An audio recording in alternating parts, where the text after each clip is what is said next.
नमस्कार, DV news में आपका स्वागत है।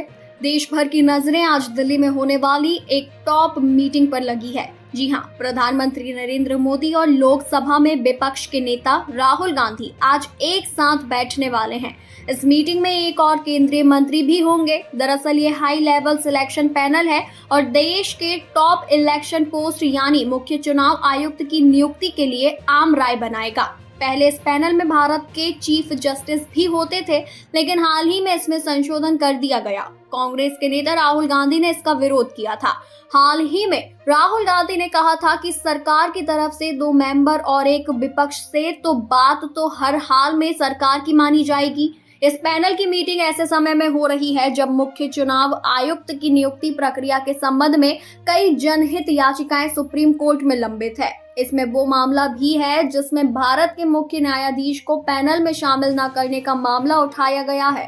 कोर्ट ने इन याचिकाओं पर 19 फरवरी को सुनवाई करनी है। मुख्य चुनाव आयुक्त राजीव कुमार 18 फरवरी को रिटायर हो रहे हैं। इससे पहले प्रधानमंत्री नरेंद्र मोदी की अगुवाई वाली 3 सदस्यीय चयन समिति सोमवार को नए सीईसी का चयन करने के लिए बैठेगी। सूत्रों के हवाले से रिपोर्टों में कहा जा रहा है कि इस बैठक में तीसरे सदस्य के रूप में कानून मंत्री अर्जुन मेघवाल शामिल हो सकते हैं।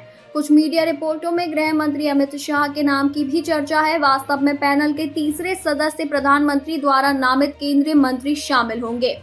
ये मुख्य चुनाव आयुक्त और अन्य चुनाव आयुक्त अधिनियम 2023 के तहत सीईसी की पहली नियुक्ति होगी, जो दिसंबर 2023 में लागू हुआ था। इस प्रावधान के तहत मार्च 2024 में एस संधू और ज्ञानेश कुमार को चुनाव आयुक्त नियुक्त किया गया था।